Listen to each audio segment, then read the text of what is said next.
हरे कृष्णा। हरे हरे कृष्ण कृष्णा प्रभु। प्रभु। दंडवत हरे कृष्णा। प्रणाम। दंडवत प्रणाम। मेरा आवाज और ये वीडियो सही है अभी?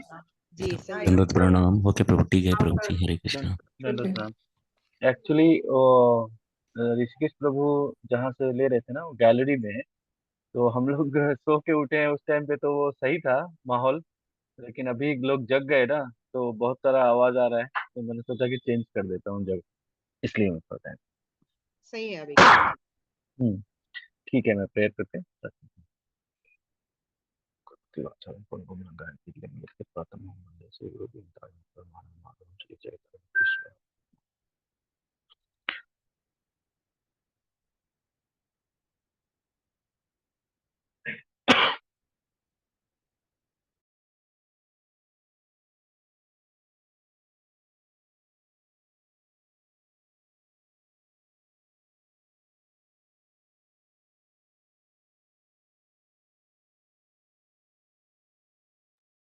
हरे कृष्णा। सभी को दंडवत प्रणाम। तो आज जो है हम लोग एक नया बुक स्टार्ट कर रहे हैं। जैसे हमने on the way to Krishna, Krishna की ओर खत्म किया है अभी।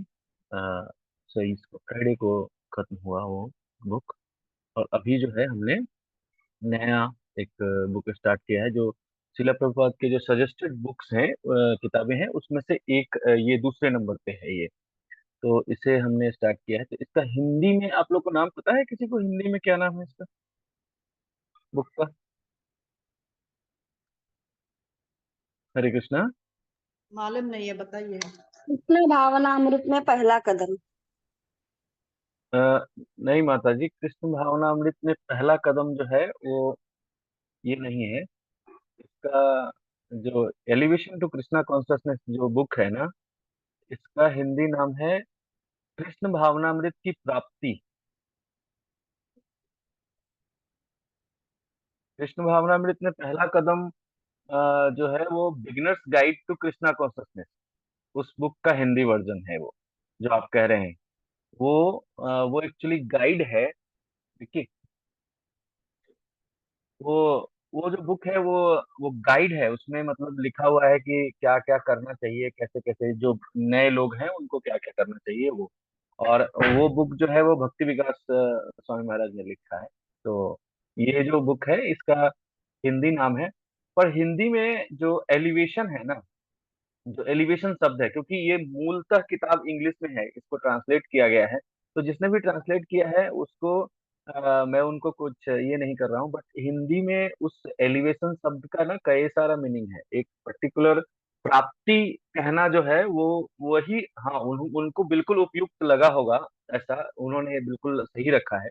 बट एलिवेशन जो है ना, वो उसका हिंदी में एक मतलब जो है ना, उत्थान भी होता है। उत्थान का मतलब है कि मतलब जो नीचे है ना, जैसे फॉर एग्जाम्पल अगर कोई किसी चीज से स्ट्रगल कर रहा है और उसको वहां से निकाला जाए बाहर, तो उसको उसका हिंदी, उसका जो शब्द है उसके लिए हिंदी, वो कहते हैं उत्थान करना। मतलब कहीं वो कुछ चीज में फंसा हुआ है कोई, और उसका उत्थान करके आप ऊपर लेके जा रहे हैं। तो एलिवेशन का एक मीनिंग ये भी होता है हिंदी में। ऐसे जो जिन्होंने भी इसको ट्रांसलेट किया उन्होंने बहुत सही इसका मतलब ये दिया है, नाम दिया है।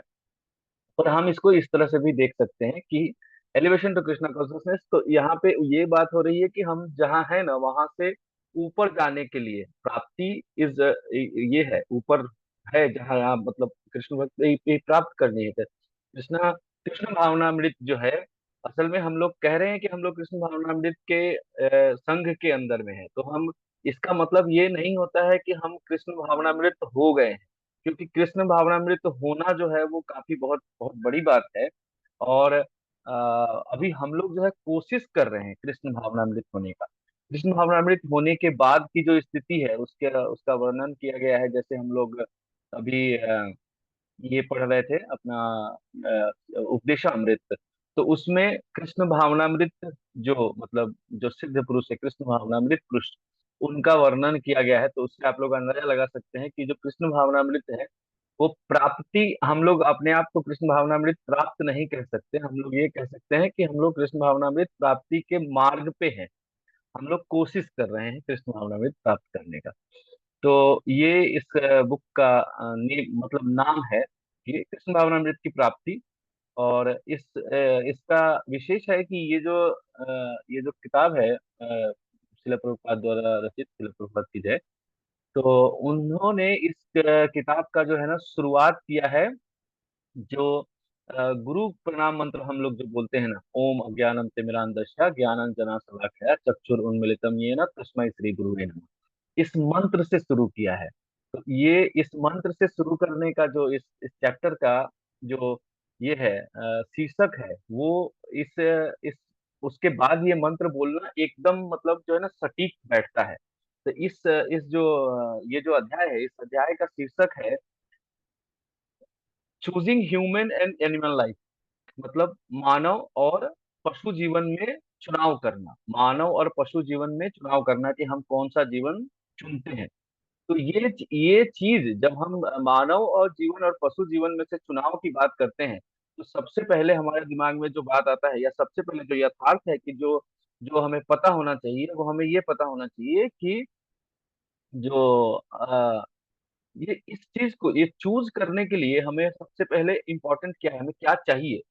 कोई भी चुनाव करने के लिए, भौतिक चीजों में भी अगर चुनाव करना है, सपोज कि किसी भौतिक चीज में ही हमें चुनाव करना है, तो हमें सबसे पहले किस चीज की जरूरत है, क्या चाहिए हमें एक अच्छा चुनाव करने के लिए। कुछ अगर हम आप जैसे सपोज कीजिए कि शॉपिंग, कपड़ा कपड़ा खरीदने जा रहे हैं। तो अगर आप कपड़ा खरीदने जा रहे हैं, तो सबसे पहले आपको क्या, एक अच्छा कपड़ा अगर आपको पसंद करना है, एक अच्छा प्रोडक्ट चाहिए, तो उसके लिए क्या चीज की जरूरत We require money है? हाँ, yes. to purchase them. Yes माता जी, we required money, but money money is first, but I am telling about the choosing right thing. आपको सही चीज चुनने And के we लिए should क्या have that. चाहिए? We should have that wisdom or taste to select a good yes, kapra. इच्छा होना चाहिए। Basically knowledge. Yes, wisdom we and that particular हाँ, knowledge.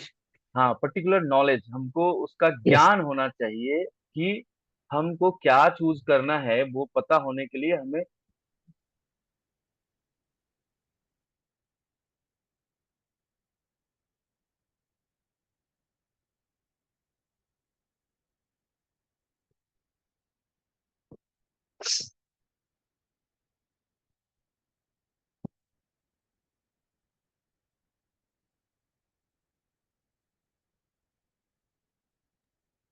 हरे कृष्ण, सॉरी, वो अ, मैं अभी हम लोग थोड़ा इसमें है, कल जो है आप सबको पता ही है कि कल हमने जगन्नाथ रथ यात्रा का आयोजन यहाँ पे हुआ है अपने नंदन वनों में।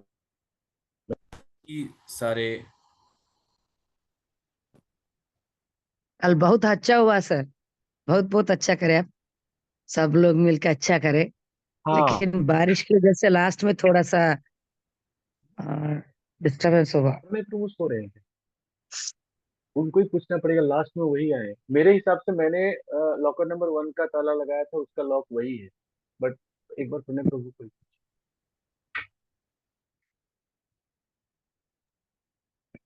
हरे कृष्ण।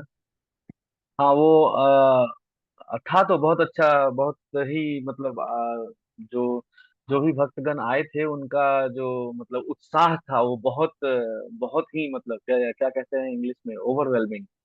मतलब बहुत लोग, यस सर, हाँ, लोग इतने एग्जैक्ट। इतने उत्साह में थे, और इतना जन समूह जो है, मतलब ये उपगुड़ा के गलियों में समाने वाला नहीं है, इतना ज्यादा लोग थे कि ऐसा लग रहा था गलियां भर गई है उपगुड़ा की। मतलब उपगुड़ा के पब्लिक के लिए बहुत ज्यादा ये था, ये बहुत बहुत लोग आए थे, और बहुत अच्छे से ये हुआ।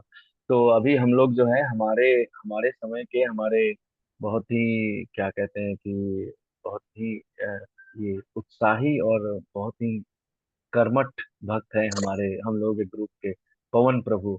और अभी उनके घर पे ही हैं हम लोग, क्योंकि कल वहाँ बारिश हुआ, तो सब कुछ जो है, जो रूम है उसमें पूरा सब सामान भरा हुआ है, और बाहर जो है उसमें वो पूरा बारिश की वजह से ये हो गया था। तो हम लोग सब लोग ऋषिकेश प्रभु, मैं, निखिल प्रभु, सब लोग हम लोग यहीं पे। तो इसके लिए कुछ पूछ रहे हैं, ठीक है, ओके, विल कंटिन्यू। तो बात ये है, हाँ, ये हम कह रहे थे कि हमें क्या चाहिए कि नॉलेज चाहिए। पर्टिकुलरली जब हम चूज करने की बात कर रहे हैं कि, और वो भी ये कि हमको क्या लेना है, हमको एक पशु जीवन चाहिए, एक मानव जीवन चाहिए, दोनों में से जब चुनाव करना है तो हमें सबसे पहले नॉलेज चाहिए। इसलिए प्रभुपाद ने इस चैप्टर का स्टार्ट जो है ना वो गुरु को प्रणाम करने से कहा किया है। और यहाँ पे इसका मीनिंग है, मेरे ख्याल से आप लोग इसका मीनिंग जानते हैं। ओम ज्ञानम तिमिरांधस्य ज्ञानांजना शलाकया चक्षुरुन्मीलितम येन तस्मै श्री गुरुवे नमः। तो इसका जो मीनिंग है कि मैं घोर अंधकार में था, मैं घोर अंधकार में पैदा हुआ, और गुरु ने मेरे मतलब ये ज्ञान का रोशनी दे करके, ज्ञान का, मैं अपने आध्यात्मिक गुरु को सादर प्रणाम करता हूँ जिन्होंने अज्ञान के अंधकार में अंधी मेरी आंखों को ज्ञान के प्रकाश से खोल दिया। यहाँ पे जो ये अंजन शब्द है ना, इसका एक और भी मीनिंग होता है। जैसे हिंदी में अंजन बोलते हैं काजल को, जो आंखों में लगाया जाता है ना, काजल। तो यहाँ पे जो ज्ञान अंजना कहा जा रहा है ना, मतलब आंखें तो थी पहले से, आंखें तो आपके पास में थी, सबके पास में आंखें थी, पर आंखों में वो ज्ञान का मतलब ये नहीं था, प्रकाश नहीं था, ज्ञान का प्रकाश नहीं था। इसलिए उस ज्ञान के प्रकाश के अभाव में ये जो मतलब जो आध्यात्मिक दुनिया है वो हमें नहीं दिख रही। तो गुरु ने ज्ञान का अंजन लगा के, ज्ञान का काजल लगा के हमारी आंखों को वो रोशनी दी, ज्ञान अंजना। और उसके बाद में ज्ञान का अंजन लगा के चक्षुर उन्मिलितम ये ना, रोशनी, जैसे इंग्लिश में जब इसका मीनिंग करते हैं ना तो ऐसा लास्ट में बोलते हैं with the torch light of knowledge. Knowledge क्या है? टॉर्च लाइट से। तो मैं हिंदी इंग्लिश को कंपाइल कर दिया। तो हिंदी में तो कहने का मतलब है कि ज्ञान का काजल लगा करके, और उस जो ज्ञान की जो रोशनी, जो काजल लगाने से जो हमारा रोशनी जो इम्प्रूव हुआ, उससे हमको मतलब जो ये आध्यात्मिक जगत है वो दिखाया। इसके लिए हम गुरु का धन्यवाद कर रहे हैं और उनके चरण कमलों में प्रणाम कर रहे हैं। तो ये चैप्टर यहाँ से शुरू होता है, और इस चैप्टर में बेसिकली यही जो है, यही मूल है कि हमें आध्यात्मिक ज्ञान को प्राप्त करके और भौतिक जो मतलब आध्यात्मिक जगत की तरफ जाना है, उसको चूज करना है, और ह्यूमन लाइफ को। तो ठीक है, मैं आगे पूरा समराइज ही कर दूंगा ऐसे तो मैं। ठीक है। तो यहाँ आगे कैसे बता रहे हैं प्रभुपाद कि जो ये है मतलब जो अभी जो मतलब भौतिक संसार है उसमें रिसर्च का बहुत ज्यादा महत्व है। जो मतलब जैसे स्कूल्स में भी ये होता है कि रिसर्च पेपर लिखना है, जो पीएचडी करते हैं लोग, या फिर जो अभी हम लोग काम करते हैं उसमें भी क्या है, आर एन डी करके डिपार्टमेंट है, रिसर्च एंड डेवलपमेंट। तो जो जो चीजें पहले से मतलब स्थापित की हुई हैं उनको पुनः स्थापित करना, रिसर्च। जो स्थापित है वो उसको जो सर्च सर्च है जो ऑलरेडी डन, रिसर्च करना। बट हमारे जो आध्यात्मिक मतलब वैदिक प्रोसेस है उसमें रिसर्च नाम का कोई ऐसा मतलब ये नहीं है, रिसर्च नहीं बोलते किसी चीज को, क्योंकि जो सर्च है वो ऑलरेडी डन है, सर्च जो है ऑलरेडी डन है। और हम लोग उस जो नॉलेज है, जो सर्च करके जिन्होंने जो एब्सोल्यूट ट्रूथ मतलब परम भगवान ने जो ज्ञान दिया है, उस ज्ञान को वैदिक इसमें कल्चर में उस ज्ञान को गुरु परंपरा के द्वारा धीरे धीरे आगे की तरफ, क्रमशः आगे की तरफ बढ़ाया जा रहा है। और हम लोग उसी परंपरा में वो ज्ञान प्राप्त करके और जो ट्रूथ है उसको जानने की कोशिश करते हैं, भगवान को जानने, एब्सोल्यूट ट्रूथ मतलब भगवान को जानने का कोशिश करते हैं। क्योंकि भगवान को जानने का जो प्रोसेस है ना, वो जो हमारा भौतिक स्थिति है, जो भौतिक टूल है हमारे पास में, उससे हम नहीं जान सकते। मतलब यहाँ जो ये है, हमारे पास जो संसाधन उपलब्ध है, या हमारे मतलब हमारा जो ज्ञान है, उस ज्ञान, भौतिक ज्ञान और भौतिक संसाधन को मिला करके हम आध्यात्मिक ज्ञान का आध्यात्मिक जगत के बारे में नहीं जान सकते, भगवान के बारे में नहीं जान सकते बेसिकली, क्योंकि आध्यात्मिक जगत जो है वो भगवान का जगत है।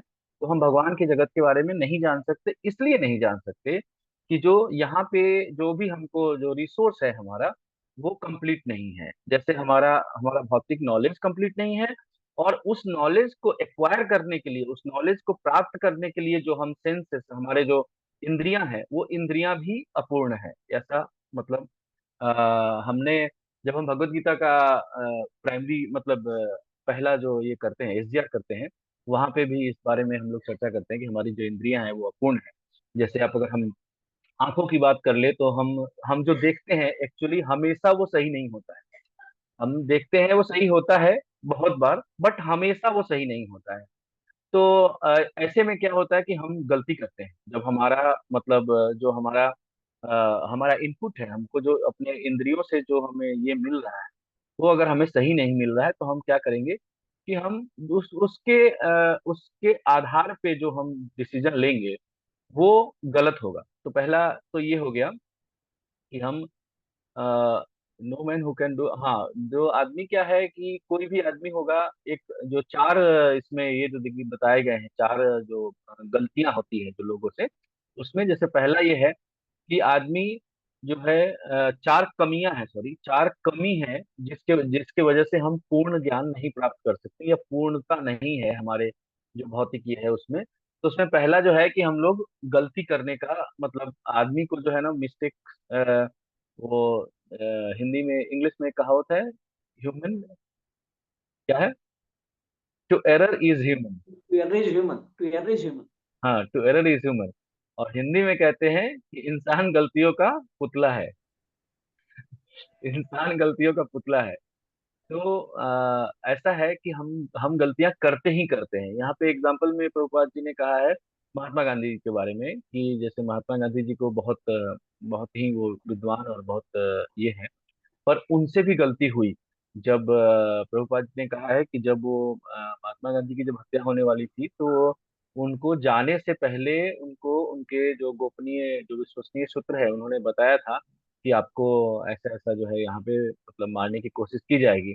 बट वो नहीं माने और वो गए और वहां पे वो उनके साथ जो हुआ वो आप लोग सब जानते हैं।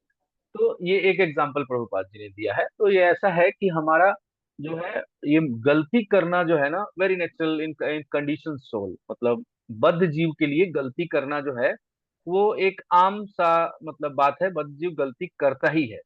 फिर दूसरा जो ये है, दूसरा जो कमी है वो ये है कि हम भ्रमित हो जाते हैं। हम बहुत बहुत बार जो है भ्रमित हो जाते हैं, किसी चीज का भ्रम हो जाता है, जैसे कोई है नहीं और हमें लगता है कि हाँ वो कोई है। ठीक है, हम कभी कई बार हम सपना देख रहे होते हैं। आप कभी कभी हम लोग जैसे आप बैठे हुए हैं और जस्ट आपको आप रिलैक्स होंगे और आप कुछ जो आपके दिमाग में चल रहा है ना वो इमेजिनेशन आपके सामने आ जाएगा कि आपको लगेगा कि हाँ सही में ऐसा हो रहा है, पर एक्चुअली में नहीं हो रहा होता है। तो ये भ्रमित होना है कि हमें भ्रम होता है कि हाँ ये है, जो नहीं है वो भी हम मान लेते हैं कि है, और जो है उसको भी हम मानते हैं कि नहीं है। जैसे हम इसमें आप कृष्ण भावनामृत में आने से पहले आप सबकी भी यही स्थिति रही होगी कि हम लोग यही मानते थे कि ये जो मानव शरीर है यही है जो है आत्मा, जो जो कि एक्चुअल में जो है वो आत्मा ही है। मानव शरीर जो है वो शरीर नाशवान है, शरीर है नहीं है दोनों, मतलब अ, जो जन्म लेता है वो मरे, वो उसका मृत्यु होगा और दूसरा शरीर धारण करेगा। ये हम अब जानते हैं। पर एक्चुअल पहले हम क्या मानते थे कि जो अभी जो जीवन हम जी रहे हैं यही है, इसके अलावा इसके ना आगे कुछ है ना पीछे कुछ है। तो अपने आप को ये शरीर मानना जो है ये भी तो भ्रम है, ये भ्रम है। जबकि हम है नहीं शरीर।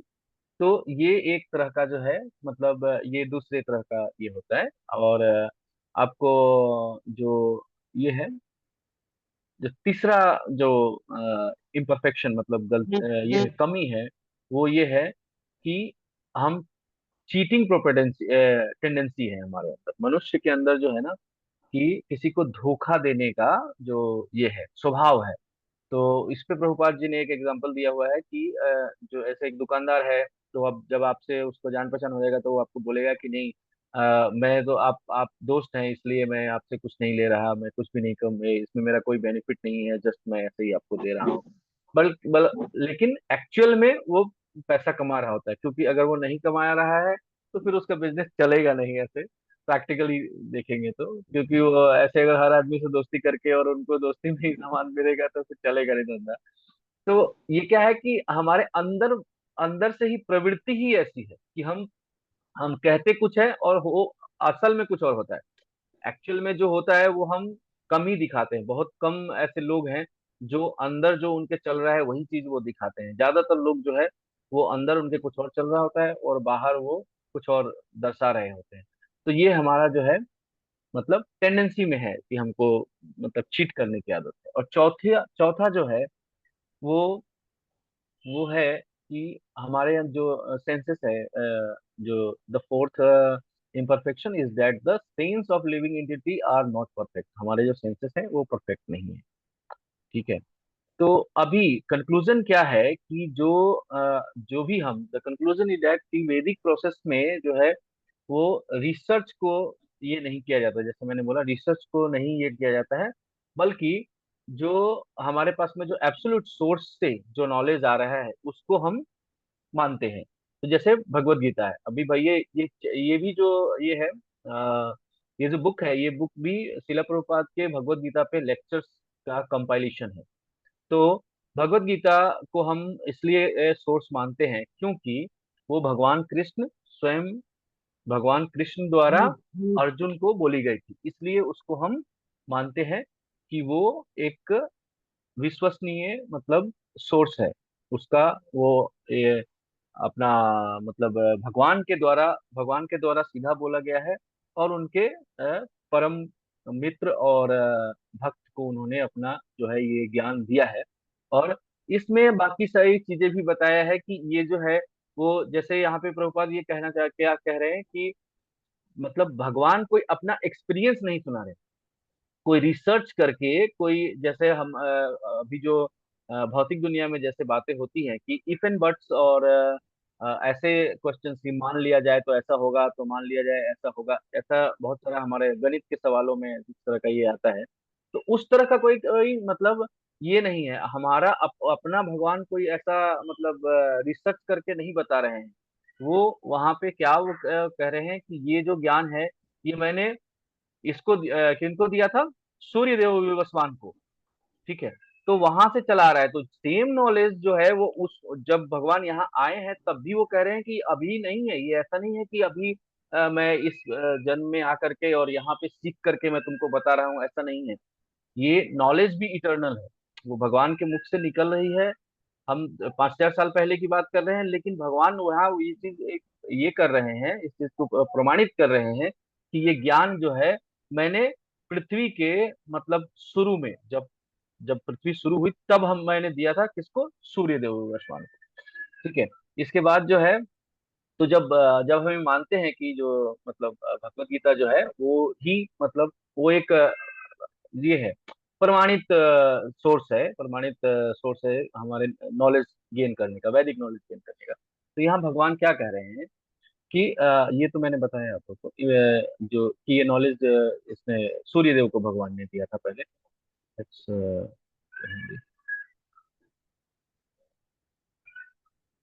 भगवान ने कहा मैं इस अविनाशी योग विज्ञान को सूर्यदेव विवस्वान को सिखाया था पहले।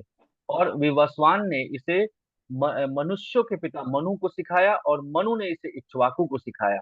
तो इस तरह से ये परंपरा में ज्ञान आ रहा है पहले। फिर यहाँ पे दूसरा चीज क्या कहते हैं भगवान, जब परंपरा में आ रहा था तो अभी दोबारा क्यों बोल रहे हैं, उस समय में भी भगवान बोल रहे हैं ये परंपरा विद्या विद्या गुरु परंपरा के माध्यम से, सॉरी क्या कहते हैं गुरु शिष्य परंपरा के माध्यम से प्राप्त हुई थी। और ऋषि मुनि राजाओं ने, ऋषि मुनि यहाँ पे जो है यहाँ पे संस्कृत शब्द यूज होता है राजर्षि विदु। तो ये ऐसा नहीं है कि सिर्फ ऋषि मुनियों के लिए ही है, जो कर्मी है उनके लिए है, ऐसा यहाँ पे ये चीज कहा जा रहा है। राजाओं ने इसे उसी प्रकार समझा था, किंतु समय के साथ यह परंपरा टूट गई और इसीलिए यह विद्या लुप्त हो गई प्रतीत होती है। परमेश्वर के साथ संबंध का यह अति प्राचीन विज्ञान आज मैं तुम्हें बता रहा हूँ, क्योंकि तुम मेरे भक्त भी हो और मित्र भी हो, इसीलिए तुम इस विद्या के दिव्य रहस्य को समझ सकते हो। तो यहाँ पे क्या है, जैसे भगवान बोल रहे हैं कि योगो नष्ट परंतपा, जब ये योग नष्ट हो गया भगवान को लग रहा है, तो भगवान ने दोबारा किसको दिया है, अपने मित्र और भक्त अर्जुन को दिया है। ठीक है। तो हमें अभी यहाँ पे प्रभुपाद क्या बताना चाहते हैं कि जो हमें जो नॉलेज है ये किस तरह से ग्रहण करना चाहिए, कि जो अर्जुन का जो भाव है ना हमें उस तरह से ग्रहण करना चाहिए। क्योंकि अगर हम मतलब भगवत गीता को हम इसके तरफ से मतलब रिसर्च के हिसाब से, जैसे पहले रिसर्च प्रभुपाद ने बताया ना, उस हिसाब से अगर हम जा करके और उसको पढ़ेंगे और उसमें अपने हिसाब से चीजों को निकालने की कोशिश करेंगे तो हम शायद वहां नहीं पहुंच पाएंगे जहां हमको वो चीज हम नहीं समझ पाएंगे जो हमें भगवान समझाना चाहते हैं। तो हमें क्या है, शरणागति के भाव से ज्ञान प्राप्त करने के, अर्जुन के भाव से, बेसिकली जो अर्जुन जिस दशा में था उस हिसाब से अगर हम सोचते हैं कि भगवान मतलब अर्जुन को नहीं बोल रहे हैं, वो आपको बोल रहे हैं, तो आप बेटर इसको समझ पाएंगे। तो यहाँ इसके बाद में क्या कह रहे हैं, वैदिक साहित्य से हम समझ सकते हैं कि यह भौतिक जगत भगवान की संपूर्ण सृष्टि का केवल एक अंश मात्र है, और भगवान की सृष्टि का बड़ा भाग वैकुंठ के आध्यात्मिक जगत में पाया जाता है। इस भौतिक प्रकृति के ऊपर और परे एक श्रेष्ठ आध्यात्मिक प्रकृति है, जैसा कि श्री कृष्ण ने भगवत गीता में कहा है। तो ये कौन सा श्लोक है, ये श्लोक है 7.4 और 5। तो भूमि अपो नलो वायु खम मनो बुद्धिर एव च अहंकार इत्या में भिन्न प्रकृति अष्टा।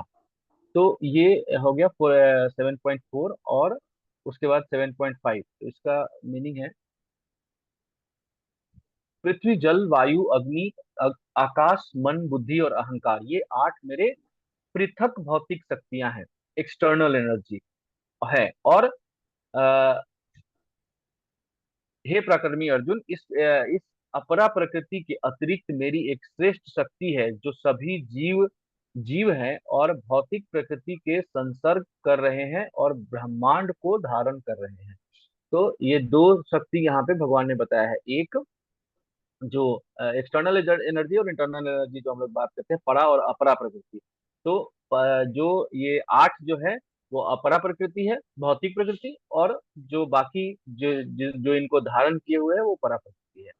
और बहुत सारे भौतिक भौतिक ब्रह्मांड का एक साथ मिलकर बने हुए हैं, और ये सभी ब्रह्मांड भौतिक सृष्टि का निर्माण करते हैं। इन असंख्य भौतिक ब्रह्मांडों के समूह से परे आध्यात्मिक आकाश है, जिसका उल्लेख भगवत गीता में भी किया गया है। यहाँ पे ये ऋषिकेश प्रभु, मैं आज तो मैं उनको सुन भी नहीं पाया ठीक से, पर वो भी बता रहे थे कि जैसे जब हम लोग जनरली जब मतलब आप इसमें कृष्ण भावनामृत में नहीं होंगे या भक्ति से पहले अगर हम सुनते हैं तो हम सिर्फ स्वर्ग की बात करते हैं, मतलब जो ये लोक है और वो लोक है, अपर लोक की बात जब भी होती है तो स्वर्ग की बात होती है। बट जब हमें ये नॉलेज, जब भगवत गीता का नॉलेज आपको मिलता है तो आपको पता चलता है कि स्वर्ग जो है वो भी भौतिक एक सृष्टि का पार्ट है। वो भी जो है वो विष्णु जी के नाभि से निकले हुए कमल के बीच में ही है। वो ये नहीं है, आध्यात्मिक जगत उसके उससे भी परे है। और वहां जाने के बाद, स्वर्ग जाने के बाद में आपका वापस आना जो है वो कंफर्म है, कि जैसे आपका मतलब क्रेडिट खत्म हो जाएगा आप फिर वापस आ जाएंगे। पर भगवान यहाँ क्या कह रहे हैं कि मेरा मेरा धाम, मतलब वहां वैकुंठ वैकुंठ कहिए या गोलोक वृंदावन, जिससे जैसे आध्यात्मिक जगत जो है वो बहुत बहुत बड़ा है, और उसमें ये सारे अलग अलग स्थान हैं। तो अगर आप वहां जाते हैं तो वहां से फिर आपको यहाँ आने की जरूरत नहीं है। तो यहाँ पे जो है एक वो श्लोक है 15th चैप्टर का 15.6।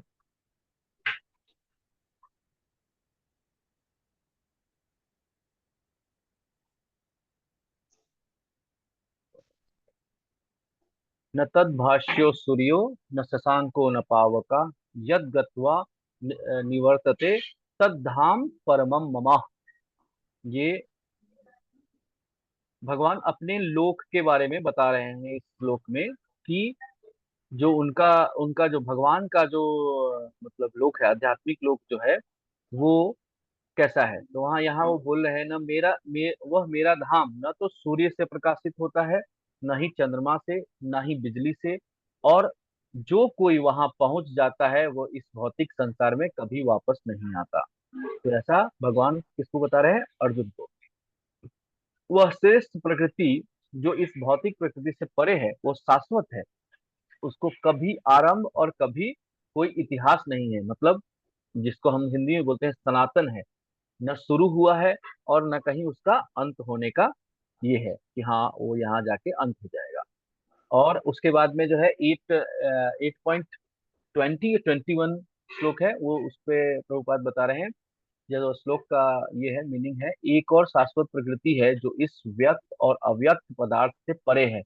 मतलब यहाँ जो पदार्थ है, जो ये 14 प्लेनेटरी सिस्टम की बात कर रहे हैं जब यहाँ पे बोल रहे हैं, मतलब सिर्फ पृथ्वी की बात नहीं है।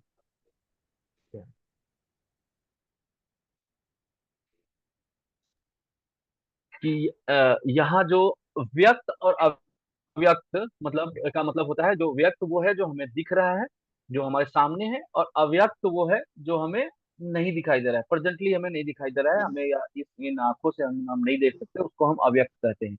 तो यहाँ पे क्या कह रहे हैं भगवान, कि जो व्यक्त और अव्यक्त पदार्थों से परे है, मैटर, जो मैटर हमको दिखाई देने वाले हैं और नहीं दिखाई दे रहे उनसे भी परे है, वह सर्वोच्च है और सभी कभी नष्ट नहीं होता। जब इस संसार में सब कुछ नष्ट हो जाता है तो वह भाग वैसा ही रहता है।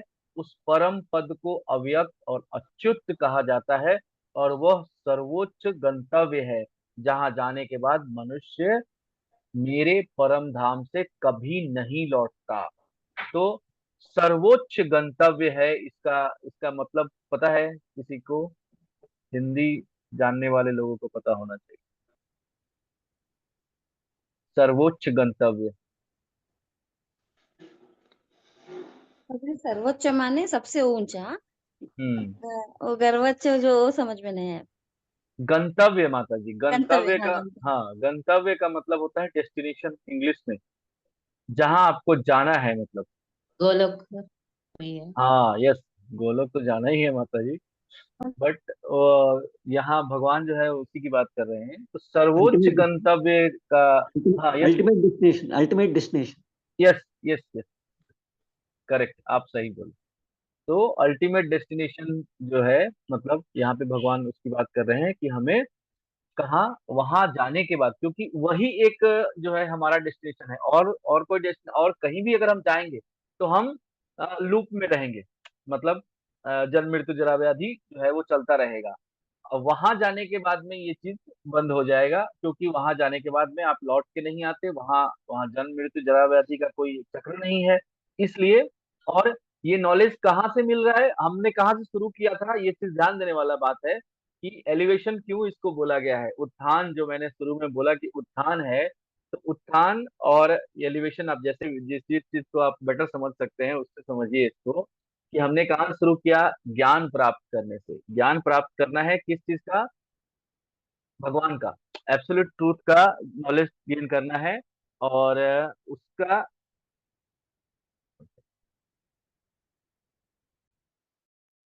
पागल हो।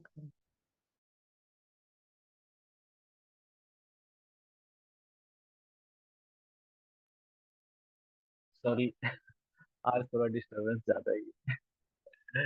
ओके, तो हमने शुरू किया था कि नॉलेज एक्वायर करने से, नॉलेज एक्वायर करना, किस चीज का नॉलेज एक्वायर करना है। अब हम जो बात कर रहे हैं वो उस चीज के बारे में बात बात कर रहे हैं, जो गंतव्य है हमारा, हमारा जो हमारा धाम है, जहाँ हमें रहना है, जहाँ के हम वासी हैं, उसकी बात कर रहे हैं। तो ये चीज यहाँ पे पहले वो बात इसलिए क्लियर की गई कि हमें कोई संशय न रहे कि हमारा पता नहीं हम वहां के हैं या नहीं है। ऐसा नहीं लगना चाहिए कि हाँ, मतलब जो भी ये कर रहे हैं, जो भी आप प्रैक्टिस कर रहे हैं, तो उसको आप पहले से ये चीज बताने का मतलब क्या था कि गुरु के द्वारा ज्ञान लेना, या एब्सोल्यूट ट्रूथ क्या है, और जो हमारा जो नॉलेज है वो उसका खंडन करना कि हाँ उसमें जो है कमियां क्या है।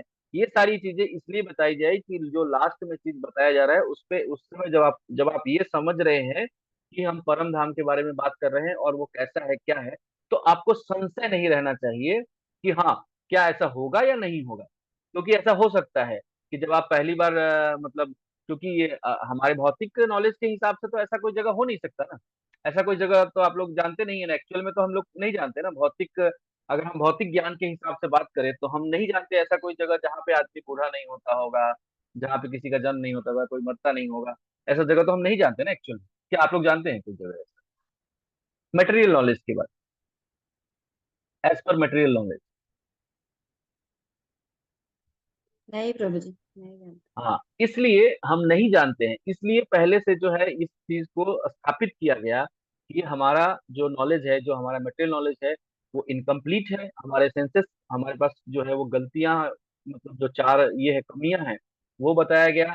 और भगवान का के द्वारा जो बोला गया है वो कैसे सच है, वो कैसे सच है, इस पे प्रभु ने वो एक भूगोल वाला जो एग्जाम्पल दिया था, वो भी था कि जैसे अभी ये ज्यादा पहले की बात नहीं है मेरे ख्याल से, जब साइंस के द्वारा प्रूव हुआ है कि पृथ्वी जो है वो गोल है, पृथ्वी का आकार जो है गोल है। क्योंकि पहले से बहुत सारा मतलब ये हो रहा था, रिसर्च जिसको आज हम लोग जिस पे बात कर रहे हैं, कि हाँ कोई, अभी भी कुछ लोग तो ऐसे ही कहते हैं कि जब अर्थ जो पृथ्वी है वो फ्लैट है, अभी भी कुछ लोग कहते हैं।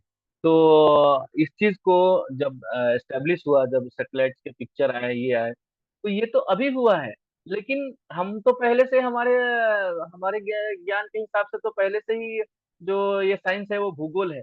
भूगोल है मतलब भू, भू मतलब धरती, और गोल है, राउंड है, ये तो पहले से पता था ना। तो इस चीज को पहले एस्टेब्लिश करके फिर आपको ये इसलिए बताया जा रहा है कि जब हम परम धाम के बारे में बात कर रहे हैं, परम गंतव्य के बारे में बात कर रहे हैं, तो आपके मन में संशय नहीं होना चाहिए कि हाँ ऐसा होगा नहीं होगा, ऐसा ऐसा नहीं सोचिए, क्योंकि ऐसा अगर सोचे, ऐसा नहीं सोचिए आप। इसीलिए पहले से ये भूमिका बना के और समझा के इस बात को कहा जा रहा है।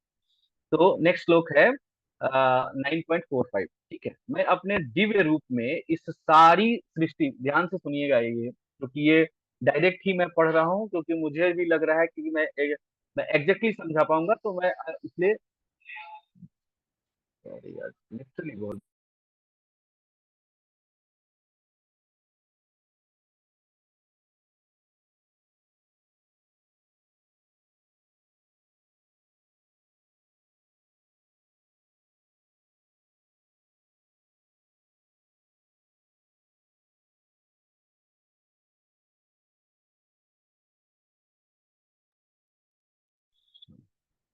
तो मैं अपने दिव्य रूप में इस सारी सृष्टि में व्याप्त हूँ, सभी वस्तुएं मुझ में स्थित हैं, किंतु मैं उनमें नहीं हूँ।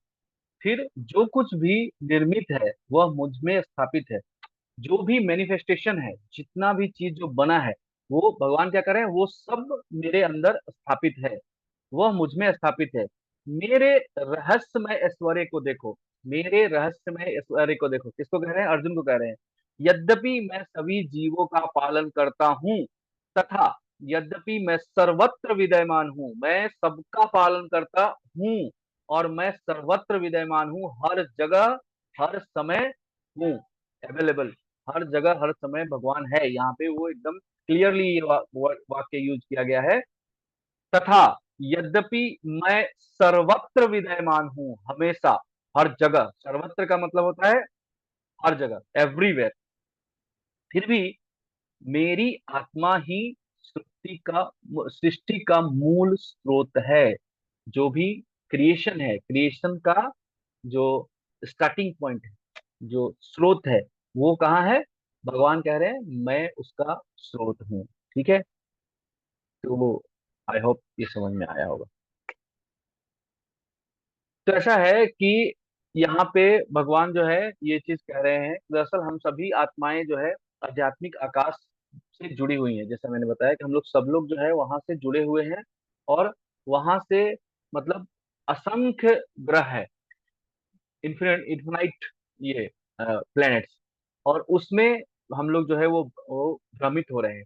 यहाँ पे प्रभुपाद जी ने एक और चीज बोला है, जैसे कि वो थ्योरी ऑफ एवोल्यूशन है, तो उसको प्रभुपाद जी कह रहे हैं कि थ्योरी ऑफ एवोल्यूशन में जैसे बताया गया है कि आज इंसान जो है ना वो क्रमशः मतलब जलचर से ये क्या बोलते हैं कि इसमें रेंगने वाले कीड़े में तब्दील हुआ, फिर जानवर हुआ, फिर मतलब बंदर हुआ, फिर ऐसा जो जो भी थ्योरी है, उसको भगवान के प्रभुपाद क्या कह रहे हैं कि वो आत्मा का सफर है। वो मतलब एक पर्टिकुलर शरीर ऐसे सब वैसे सफर नहीं कर रहा है, आत्मा सफर कर रहा है हमारा 84 लाख योनियों में। पहले निम्न योनि में, फिर धीरे धीरे धीरे धीरे धीरे धीरे ऊपर ऊपर होते होते हम मनुष्य योनि में पहुंचे। Sorry।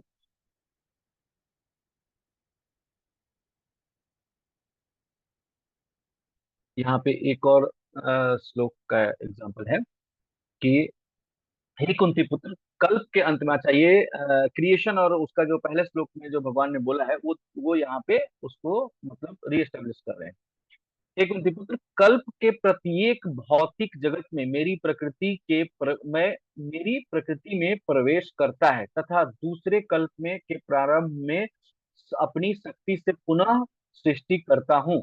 संपूर्ण ब्रह्मांडीय व्यवस्था मेरे अधीन है, मेरी इच्छा से ही बार बार प्रकट होता है तथा अंत में मेरी इच्छा से विनाश हो जाता है। तो ये समझ में आया?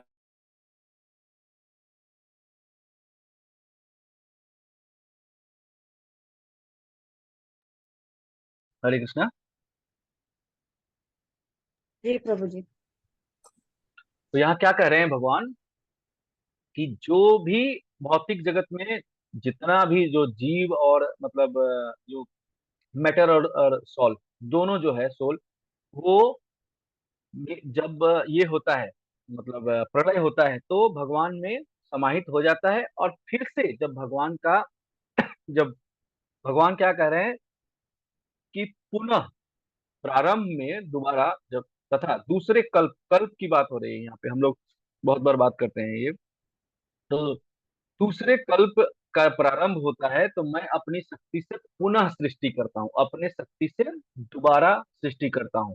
और संपूर्ण ब्रह्मांड व्यवस्था मेरे अधीन है। ऑल यूनिवर्स, पूरा ब्रह्मांड व्यवस्था मेरे अधीन है, मेरी इच्छा से ही यह बार बार प्रकट और अप्रकट होता है। समझ गए? प्रकट और अप्रकट। जब जब हम लोग देख रहे हैं, जब हम लोग देख पाते हैं तो वो प्रकट है, और जब नहीं देख पा रहे हैं तो अप्रकट है। ठीक है। तथा अंत में मेरी इच्छा से ही विनाश हो जाता है। लास्ट में जब विनाश होगा तो भी वो मेरी इच्छा से ही होगा। ठीक है। तो ये यहाँ पे जो है मतलब कहना ये चाह रहे हैं कि जो जो ये थ्योरी वाला जो बात हुआ वो है कि हम लोग जैसे जैसे बड़े हो रहे हैं या जैसे एवोल्यूशन मतलब परिवर्तित हो रहे हैं, तो हम लगातार जो है हम वो दुख झेल रहे हैं यहाँ पे। जैसे एक बच्चा बच्चा जब जन्म लेता है तो वो कितने कष्ट में होता है, क्योंकि जब हम चार दुख की बात करते हैं तो उसमें भी जन्म जन्म जो है सबसे पहले जन्म का नाम दिया जाता है। तो जन्म लेने के बाद में भी दुख होता है। जन्म लेने के बाद में क्या है कि लोग ये सोचते हैं मतलब कि उसकी माँ जो है, हर हर बच्चे का देखिए संसार के इसके हिसाब से कर्म के चक्र के हिसाब से कह लीजिए या विधि व्यवस्था के हिसाब से अलग अलग बच्चे को जो है अलग अलग परवरिश मिलता है। लेकिन जो भी परवरिश मिल रहा हो उसमें जो भी उसकी माँ होगी वो पूरी तरह कोशिश करेगी कि उसको जो है मैं बच्चे को जो है मैं एकदम अच्छे से रखूंगी, जितना अच्छे से रख सकते हैं। मतलब अपने तरफ से एक बेस्ट केयर बच्चे का किया जाता है। घर में बाकी लोग भी जो भी होते हैं जनरली वो जो छोटा बच्चा होता है उसको ज्यादा ज्यादा ध्यान रखते हैं उसका। पर एक्चुअली देखेंगे तो उसको तो तकलीफ होता है ना।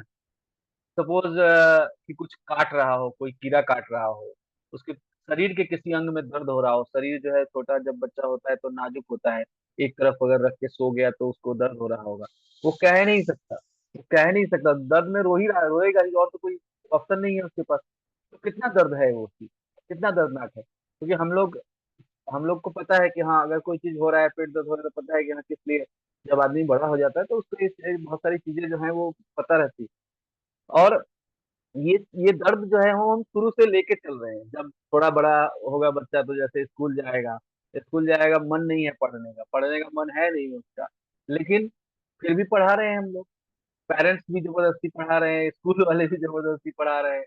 ठीक है, उसके बाद नौकरी करने चला जाएगा तो भी क्या है उसका मन कर रहा है कि हाँ वो कुछ और करेगा, मस्ती करेगा, घूमने जाएगा। लेकिन क्या कर रहा है आदमी, वो नहीं कर रहा है ना जो उसको करना चाहिए। उसका नौकरी है, जबरदस्ती उसको करना पड़ेगा काम, मन हो नहीं हो आपका मन मेरा मन नहीं हो रहा है ड्यूटी जाने का, लेकिन जाना तो पड़ेगा ना, क्या करें। तो ये जो कष्ट हम झेल रहे हैं, ये जो है, इसका जो कारण है वो यहाँ पे समझा रहे हैं, इसका कारण, इसके कारण के लिए ये जो है प्रभुपाद जी ने ऋषभ महाराज का एग्जाम्पल दिया। ऋषभ महाराज जो है वो भगवान के अवतार हैं, कि ऋषभ महाराज जो है वो अपने बच्चों से कह रहे हैं कि ये जो शरीर है, ये जो शरीर आपको मिला है, ठीक है, ये इंद्रिय भोग के लिए नहीं है। मेरे प्यारे बालकों, इस जीवन में तुमने ये सुंदर शरीर प्राप्त किया है, अब तुम्हें यह जान लेना चाहिए कि ये सूअर और कुत्ते के शरीर के तरह इंद्रिय तृप्ति के लिए नहीं है, बल्कि आध्यात्मिक अनुभूति के लिए है। मूलतः ऋषभ देव ये कह रहे हैं कि इंद्रिय तृप्ति का जीवन सुअरों जैसा मल खाने वालों के लिए है, जो लोअर ये हैं उनके लिए है, मतलब जो जीव हैं उनके लिए है, आपके लिए नहीं है। और यहाँ पे प्रभुपाद एग्जाम्पल दे रहे हैं कि जो मतलब कितना पहले इन लोग को पता था, क्योंकि एक्चुअल में प्रभुपाद जब थे उस समय का एक एग्जाम्पल यहाँ पे दिया हुआ है कि यूएस में कुछ जो है यूथ लोग जो है वो एक सुअर का पूजा कर रहे हैं, हॉग, हॉग का पूजा कर रहे हैं।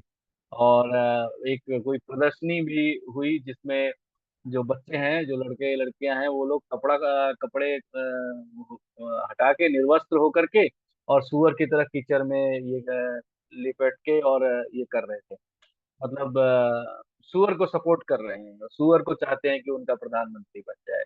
तो ये प्रभुपाद जी ये कह रहे हैं कि ये कितना पहले मतलब ये चीज जो है ना हमारे इसको पता था, हमारे जो पूर्वज हैं उनको पता था, तभी तो ये एग्जाम्पल इतना सटीक लिखा हुआ है कि सुअर और कुत्ते की तरह नहीं है।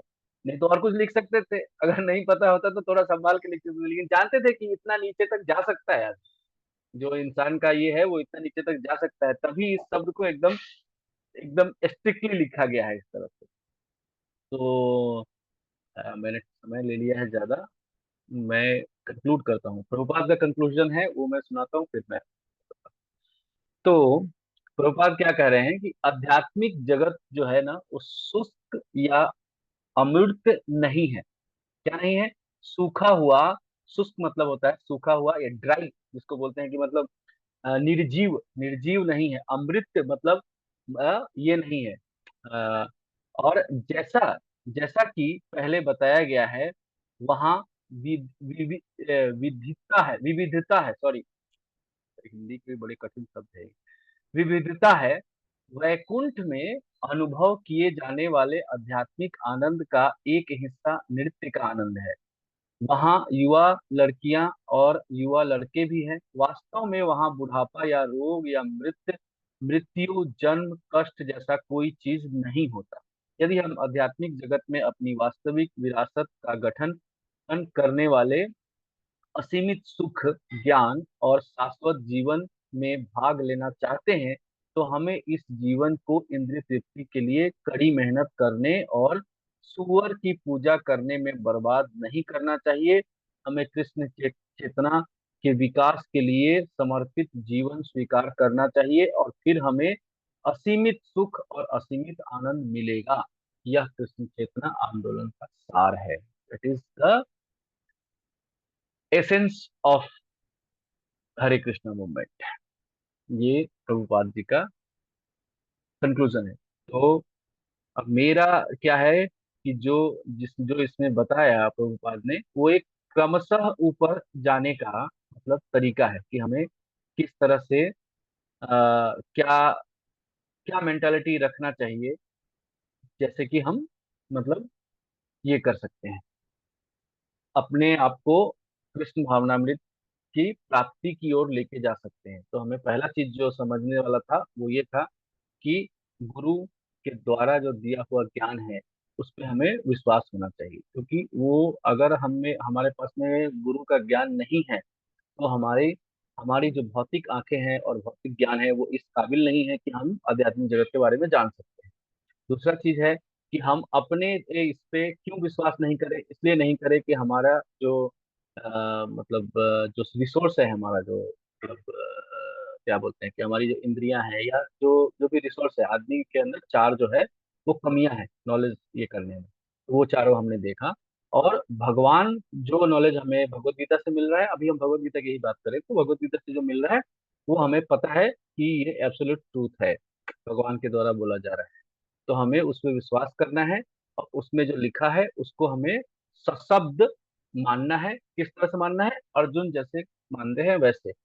और लास्ट में प्रभुपाद कह रहे हैं कि हमारा जो ये ह्यूमन लाइफ है ये बहुत प्रेशियस है और इसको हमें वेस्ट नहीं करना है। किस तरह से? सुअर और कुत्ते की तरह जी करके वेस्ट नहीं करना है। ठीक है। तो हरे कृष्णा कृष्ण कृष्ण हरे हरे, हरे राम राम राम हरे हरे। श्रील प्रभुपाद की जय।